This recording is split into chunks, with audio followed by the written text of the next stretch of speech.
Ok, donc on va commencer cette présentation. Aujourd'hui, il va y avoir une longue série de conférences sur divers sujets. La première étant comment porter une stack TCP/IP dans votre kernel quand vous n'avez pas de driver Ethernet. Alors, tout d'abord, je me présente. Nassim Edekiwak. Je suis étudiant et je fais partie du LSE. À ce titre, je travaille sur un kernel qui s'appelle Stos, qui est un kernel modulaire. Vous aurez une plus longue présentation, je pense, de Stos tout à l'heure lors de la lors de la présentation d'un de mes collègues. Alors, pourquoi cette conférence? Dans un premier temps, donc la première raison, c'est que on avait envie de partir sur des applications orientées réseau de notre kernel. Et pour ça, il faut une stack et une stack IP et pouvoir donc avoir un driver Ethernet dans un second temps, dialoguer donc avec le contrôleur Ethernet. Alors, la deuxième raison, c'est surtout que je suis nul en réseau en fait et que je voulais savoir en fait comment se passaient les choses au sein d'un système d'exploitation pour dialoguer avec le matériel et voir comment fonctionnait l'intégralité du schéma suivi par les données.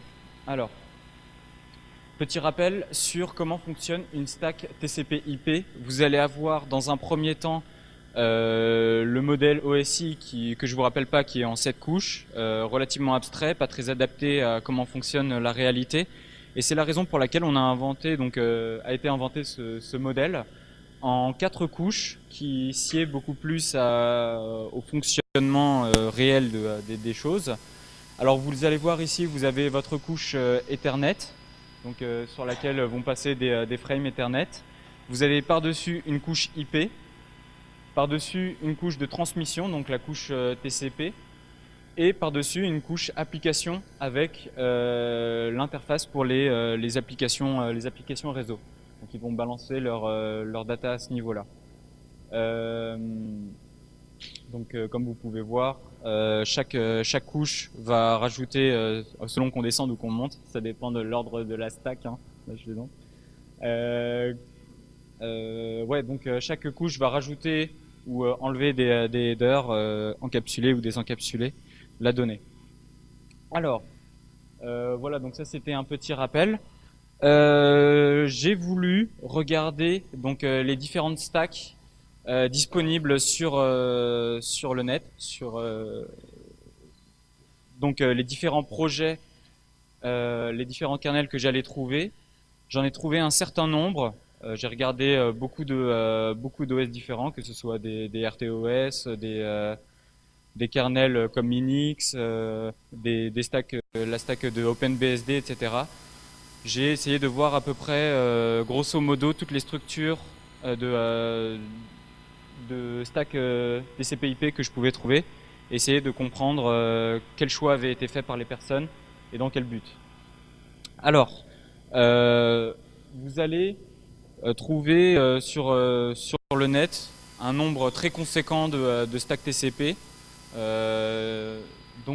Certaines seront en code open source, elles vont être gratuites d'utilisation et vous allez pouvoir les porter directement ou pas, qu'elles soient standalone ou pas. Nous, on avait besoin donc étant donné que j'avais pas envie de refaire toute la stack TCP/IP, mais juste le driver Ethernet, je me suis dit autant prendre une stack TCP qui existe et la porter au sein de Stos. Donc j'ai commencé à regarder les différentes stacks que j'avais trouvées, les majeures étant micro IP, LWIP, TinyTCP ou ATCP, FNet, l'implémentation proposée par Bentham dans son PDF qui fait 400 pages, Jérémy Bentham, vous pourrez le trouver très facilement, ça va être le premier lien sur Google. Et j'ai pas mal regardé, j'ai quand même regardé certains articles sur le fonctionnement de la stack IP de OpenBSD, mais qui elle n'est pas standalone. Donc c'était vraiment pour voir les choix qu'ils avaient faits.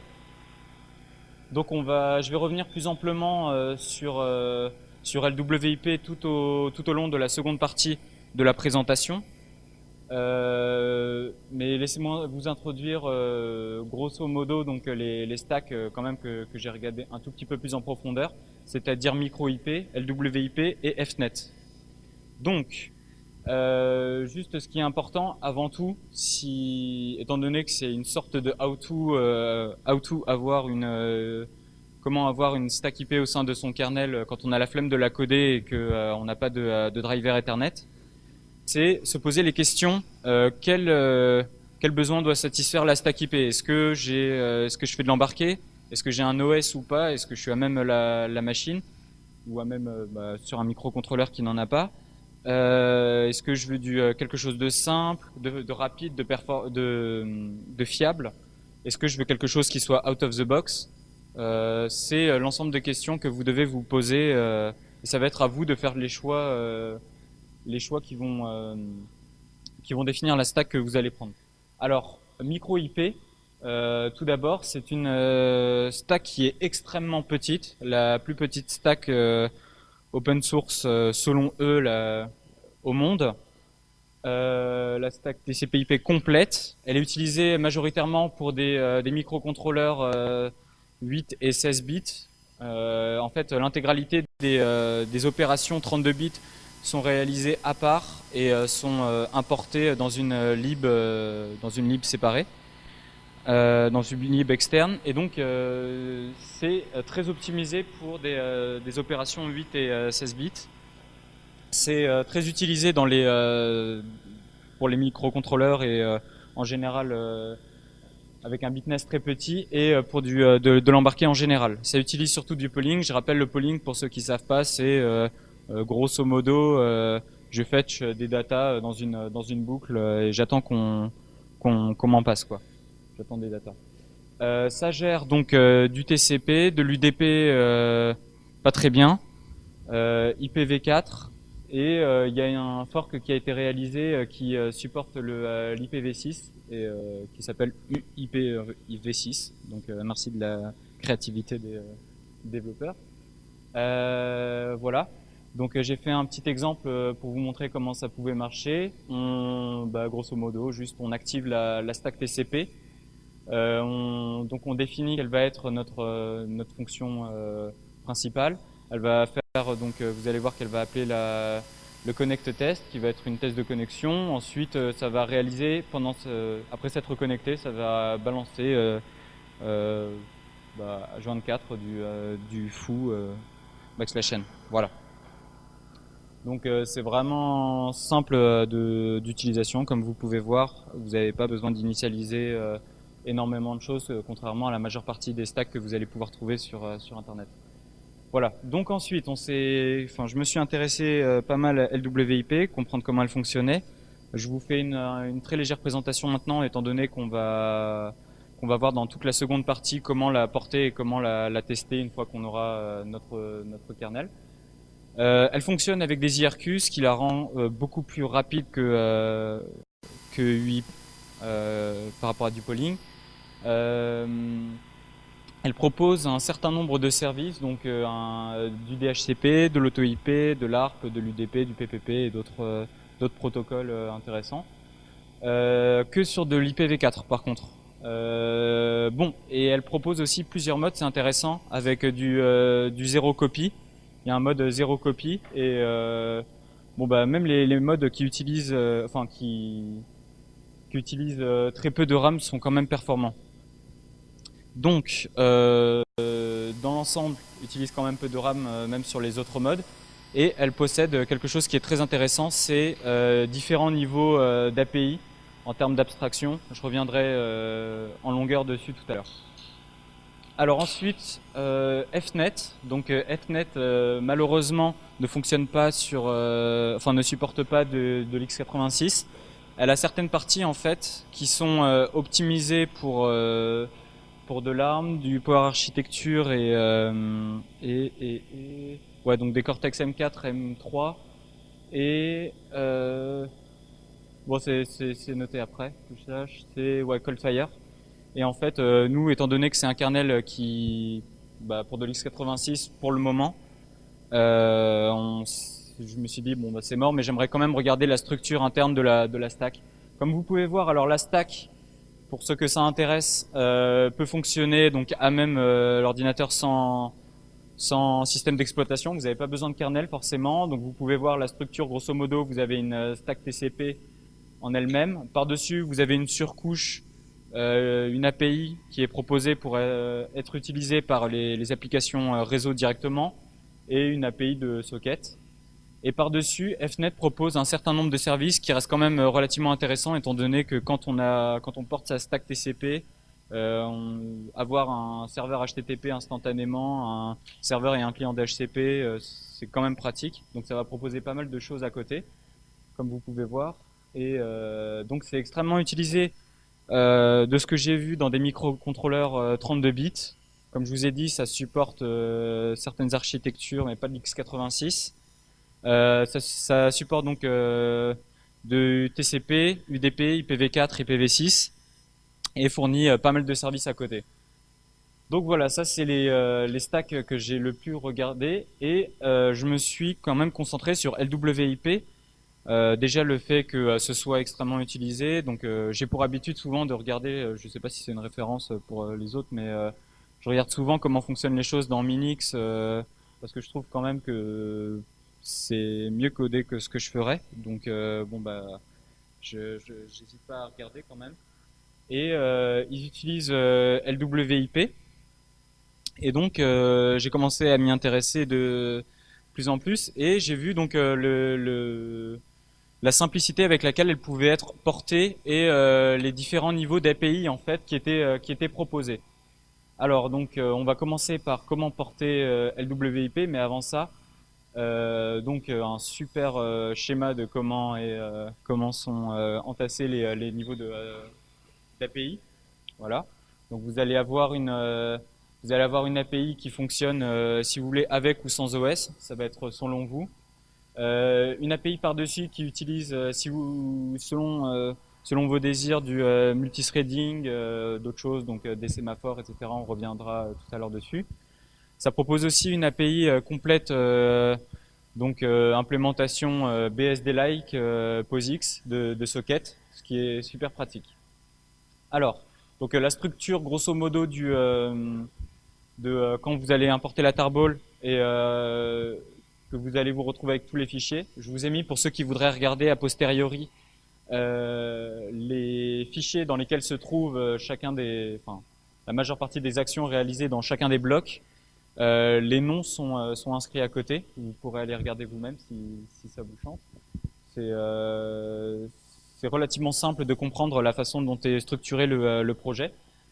Et donc, comme vous pouvez voir, le plus foncé là, ça va être l'API Core. Par-dessus, vous allez avoir l'API Netcon et par-dessus encore l'API donc des sockets implémentés et optionnels. C'est vous qui voyez si vous voulez les utiliser. Donc, grosso modo, tout le travail va être effectué au sein de l'interface de l'API Core. Et grosso modo, vous allez vous retrouver donc avec une API Core qui va avoir de très très bonnes performances, ce qui justifie son utilisation dans pas mal de systèmes embarqués. Vous allez avoir gestion des événements asynchrones et ensuite le fait que ça puisse tourner sans OS. Par-dessus, vous allez avoir, comme je vous ai dit, l'API Netcon qui permet du multithreading, qui permet donc d'avoir une interface beaucoup plus user-friendly. Mais d'un autre côté, ça nécessite un système d'exploitation, ça a de moins bonnes performances que l'API Core et ça nécessite beaucoup plus de mémoire. Voilà. En dernier, donc l'API de socket, c'est un truc POSIX compliant, très portable et voilà, c'est par-dessus le Netcon. Alors, attaquons les choses sérieuses. Comment porter exactement votre stack au sein de votre kernel? Donc voilà, vous avez chopé la tarball, vous l'avez untarb, vous l'avez rajouté à votre source tree, vous avez trifouillé votre build system et là vous voulez initialiser votre stack. Vous avez deux manières. Donc déjà pour lancer LWIP d'une manière single threaded, vous allez juste faire un call à LWIP init. Et sinon, vous allez utiliser un TCP init en lui passant les le thread qui va bien, et lui va initialiser ensuite les threads pour que la stack marche comme il faut, et ensuite va appeler LWinit au moment voulu. Voilà, donc LWIP a quand même besoin d'une abstraction, étant donné qu'il y a pas mal de choses dedans, a besoin d'une abstraction importante vis-à-vis de votre compilateur. C'est la raison pour laquelle vous allez devoir lui donner un set d'informations sur votre processeur, votre compilateur, via des macros au sein du fichier. Donc ça, vous allez mettre ça dans le fichier cc.h que vous allez devoir ajouter dans arch/cc.h, et vous allez lui donner des informations sur les types, l'NDNS, le bitness de votre processeur, la façon dont votre compilateur rajoute donc le structure packing en termes d'attributs. Pour ceux qui ne savent pas, le structure packing, c'est hey, compilateur, ne me pad pas mes structures, tu me les tasses en mémoire telles que je te les ai énoncées dans mon code source. Voilà, donc ça c'est dans un premier temps. Par-dessus, LWIP va être capable d'utiliser des structures et des mécanismes plus complexes, de plus haut niveau. Et pour ça, il va falloir que vous lui implémentiez donc des wrappers au sein du fichier sysarch.c afin qu'il puisse accéder à vos mailbox. Donc les mailbox, pour ceux qui ne savent pas, je le rappelle, c'est une structure qui contient de 0 à n buffer de données, qui puisse utiliser vos sémaphores, vos threads. Bien sûr, le fichier est optionnel et chacun des wrappers, de set de wrappers est optionnel également. Donc c'est LWIP en fonction de ce que vous allez lui passer. Il va utiliser ou pas ce que vous lui précisez. Alors, donc voilà, vous avez initialisé votre stack. Vous allez devoir donc vous créer une network interface. La network interface, ça va à la fois donc contenir plus tard. Donc pour le moment, nous on n'avait pas de driver Ethernet. Ça va être dans cette network interface que vous allez avoir donc les informations concernant l'interface réseau en question, mais également toutes le set de callback à effectuer en fonction de comment vous voulez traiter les paquets, de l'initialisation de l'interface, et donc spécifier un nombre d'informations si vous voulez utiliser de l'ARP, du broadcast, du PPP, etc. Donc la première chose que vous allez faire, ça va être ajouter une interface. Donc vous allez faire un call à native interface, native add pardon, avec les bons paramètres. Vous allez devoir spécifier un certain nombre de paramètres sur lesquels on va revenir. Ensuite, cette structure-là, vous allez set un certain nombre de champs en fonction de ce que vous voulez, préciser la façon dont les paquets doivent être gérés pour l'output, préciser l'adresse hardware, etc. Pas mal d'informations supplémentaires. Donc pour le moment, quand vous allez faire un call à NativeAd, vous allez spécifier donc l'adresse IP, le masque réseau, l'adresse de la gateway, agrémenter donc cette structure qui va vous être envoyée par NativeAd, et ensuite activer cette network interface. Alors, LWIP vous propose plusieurs types d'activation. Si vous voulez une adresse IP statique, vous allez utiliser cette fonction-là, native set up pour up et down pour down. Merci, voilà. DHCP pour du dynamique. Et en fait, donc si vous voulez de l'auto-IP, et en fait, LWIP vous propose de faire un fallback automatique sur auto-IP quand DHCP fail, quand le DHCP start fail. Voilà, donc ils ont un peu pensé à tout, au cas où on était débile à un moment ou à un autre. Et voilà, donc NativeAd, comme je vous ai dit, va prendre divers paramètres. Les plus importants que vous allez devoir vous charger d'implémenter, ça va être deux fonctions qui vont être la fonction d'initialisation de votre interface Globalement, ça va être là que vous allez mettre l'initialisation de votre contrôleur Ethernet. Vous allez devoir faire la majeure partie du boulot du driver. Ouais. Et ensuite la fonction donc d'input qui va traiter donc pbuff, c'est un paquet de buffer. Vous allez recevoir des paquets de buffer à la chaîne. Ils peuvent être donc ça peut être soit un, soit chaîné entre eux. Et la network interface en question. Et donc vous devrez implémenter des fonctions qui auront ce prototype-là et les passer sous la forme de pointeurs sur fonction à la fonction native add aux bons arguments. Voilà. Donc vous pouvez, une fois que vous avez utilisé votre native add, ça va vous renvoyer une struct native que vous allez pouvoir modifier. Donc il y a pas mal de champs, vous allez pouvoir voir, il y a pas mal de champs de state. Vous allez pouvoir préciser l'adresse hardware, la taille, le MTU, le nom de votre interface, etc. Pas mal d'informations.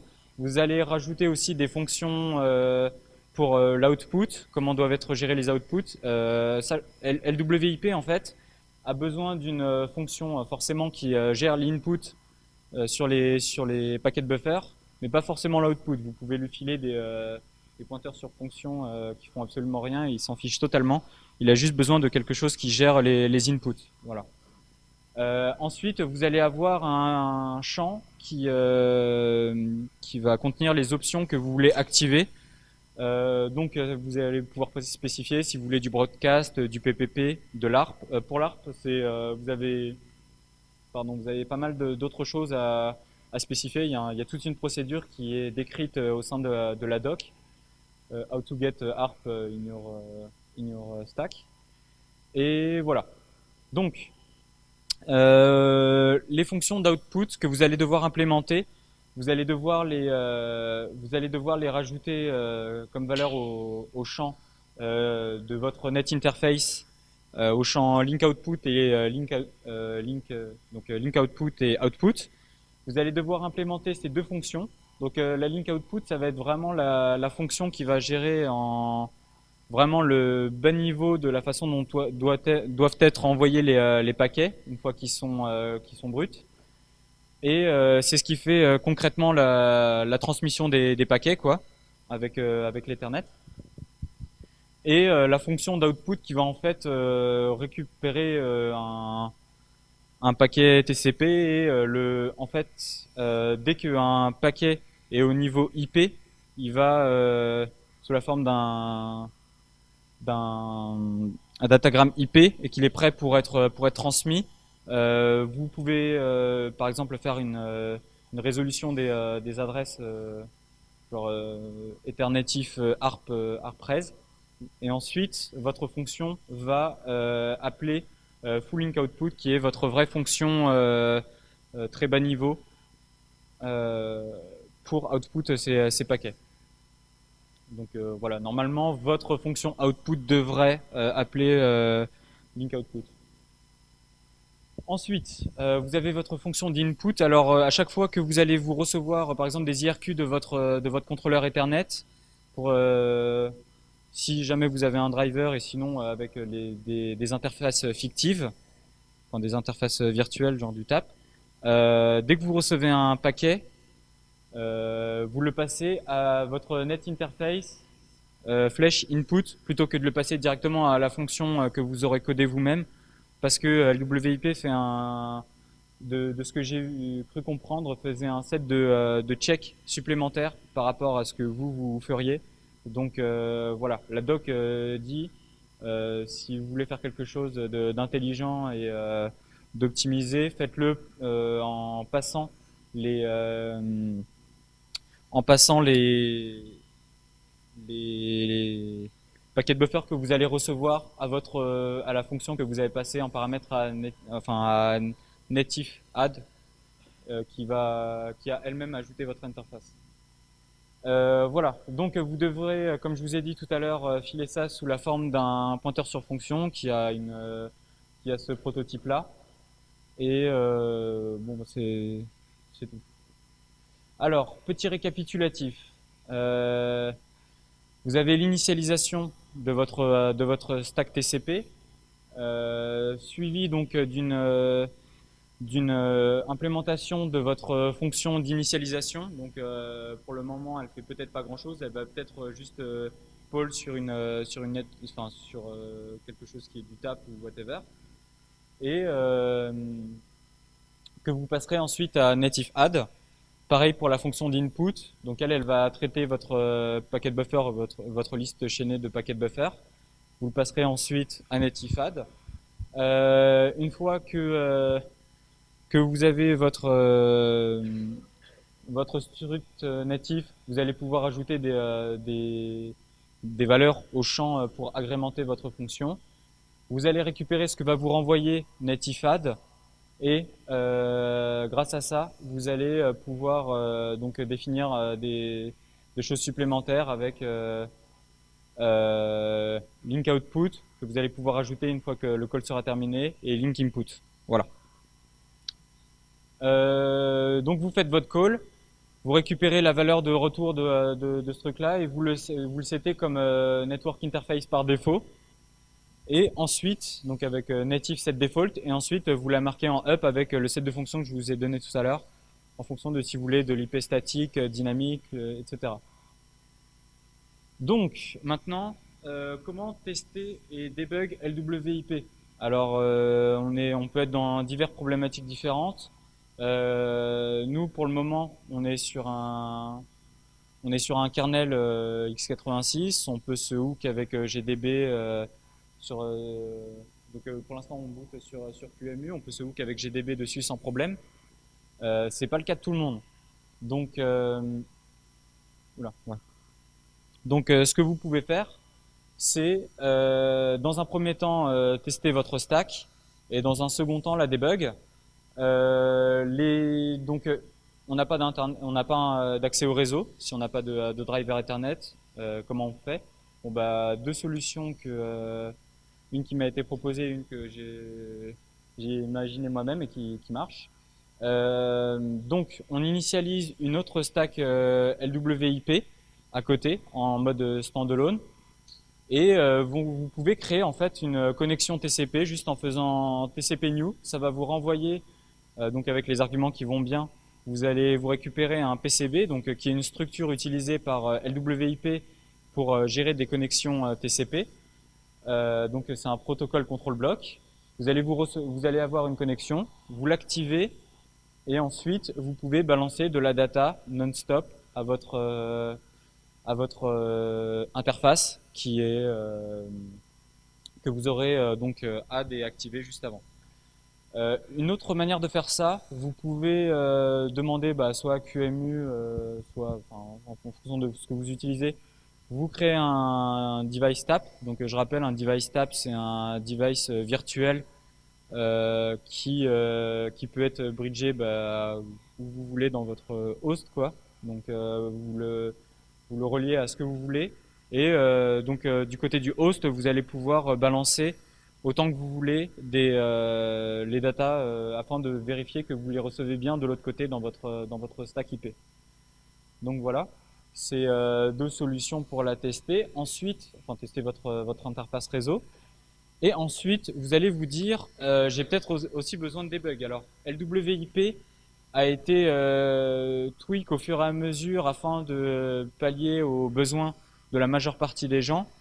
Certains changements ont été rajoutés à la branche principale, et vous allez peut-être vous aussi vouloir faire vos propres tweaks en fonction de la situation dans laquelle vous vous trouvez, si vous voulez optimiser telle partie ou d'autres. Alors pour débugger, vous avez donc un débugger. Ouais, merci de l'information.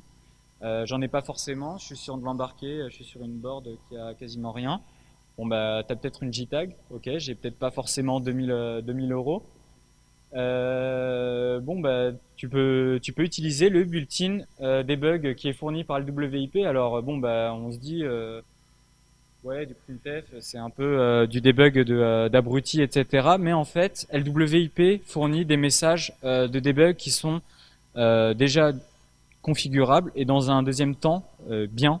Ils sont explicites. Vous avez vous avez du debug possible à différents niveaux, enfin des messages printables à différents niveaux. Et un set d'options sont possibles à passer à votre à LWIP pour lui dire voilà, tu me printes des messages de debug à ce niveau-là, je fais de l'ARP donc tu m'en rajoutes aussi à ce niveau-là, etc., etc. Alors, vous allez devoir dans un premier temps utiliser ces deux macros, donc LWIP debug, vous allez le set à 1, ensuite vous allez set IP debug à LWIP dbg on, et vous allez pouvoir ensuite configurer à loisir le contenu de opt.h et lwiops.h qui sont grosso modo, enfin qui contiennent grosso modo l'intégralité de ce qui est configurable pour les messages de debug au sein de votre stack LWIP. Voilà. Je vous ai rajouté donc quelques informations intéressantes, surtout pour ceux qui font de l'embarqué et qui souhaiteraient utiliser LWIP.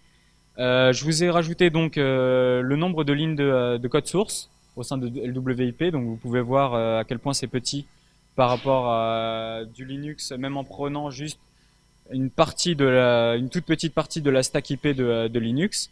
On a 10 fois moins de lignes de code dans l'intégralité de LWIP que dans l'ensemble des points C qui commencent par TCP underscore. C'est juste pas comparable. Et ça, juste dans IPv4. Et également, LWIP, une fois compilé, ça prend 14 kilooctets de 14 kilooctets de code objet une fois généré, alors que donc j'ai fait le test ce matin avec un Linux que j'ai build, je me suis récupéré avec voilà, la stack minimale que j'ai pu avoir, c'était 153 KO quoi. Donc vous voyez un peu la différence de quantité.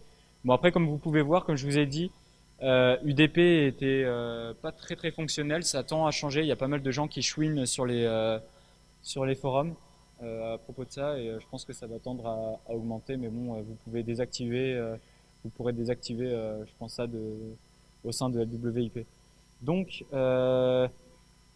on a une stack qui est très petite, facilement implémentable. Vous avez vu, il y a quatre fonctions, grosso modo à implémenter pour pouvoir la faire marcher. Ensuite, ça va être à vous de définir à quel point elles peuvent être complexes. L'initialisation, bah, par exemple, ça peut quand même être tout votre driver Ethernet.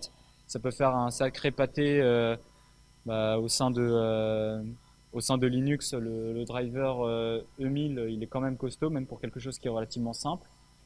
C'est quelque chose qui est relativement scalable. Donc, au fur et à mesure que votre projet peut s'étendre, vous allez pouvoir vous interfacer avec la stack à différents niveaux.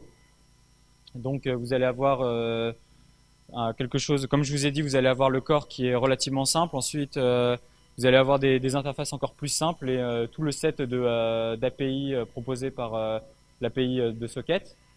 Une communauté qui est vraiment grosse autour du projet. Vous avez énormément de forums. La ML est bombardée relativement régulièrement et c'est passé donc de base c'était Adam Dunkels qui bah, le créateur de MicroIP qui l'a créé et ça a été repris par GNU.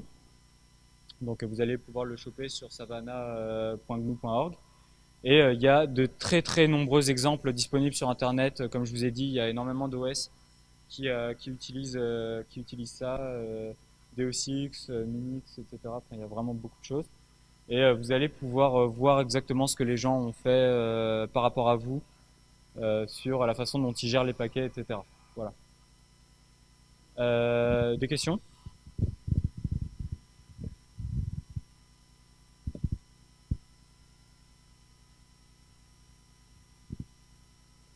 Non? Bon, bah merci à tous d'être venus et puis passez une bonne après-midi.